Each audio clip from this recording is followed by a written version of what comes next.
Good morning সবাইকে। এটা ছিল 18 এপ্রিল। তো আমি সকাল সকাল ঘুম থেকে উঠে ব্রেকফাস্ট করলাম, তারপর একটু বাজারে যাওয়া ছিল, সেখানে স্নান করে একটু পড়াশুনো করে নিলাম।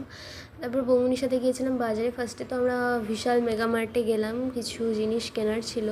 তারপরে গেছিলাম স্মার্ট বাজারে, যেহেতু কালকে বৌমনি চলে যাচ্ছে সিকিমে, তো কিছু জিনিস কেনাকাটি করা ছিল। আমার তো এই পুতুলগুলো দেখে খুব কিনতে ইচ্ছা করছিল, কিন্তু বাড়িতে এত পুতুল, এরপর মা কিনলে আমাকেই বাড়ি থেকে বেরিয়ে যেতে হবে।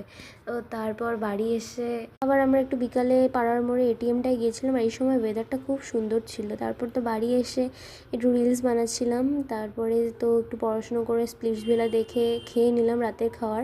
তারপরে খেয়ে আর একটু পড়ে নিলাম, পড়তে পড়তে প্রায় 2টো বেজে গিয়েছিলো। তারপর সবাইকে ডেকে দিলাম, কারণ বৌমনির 4টে দিকে গাড়ি আসার কথা ছিল। তারপর তো প্রায় 5টা নাগাদ বৌমনি চলে গেল। আর সারাদিনটা আজকে এভাবেই কাটলো, তেমন কোনো কাজও ছিল না। তো সন্ধ্যার দিকে সব ঘরে সন্ধ্যা দিয়ে নিলাম, তারপরে তো রাতের খাবার খেয়ে ঘুমিয়ে পড়েছিলাম। তো আজকের ব্লগটা এখানেই শেষ করছি। সো বাই সবাইকে, আর like, comment and subscribe my channel. Tata.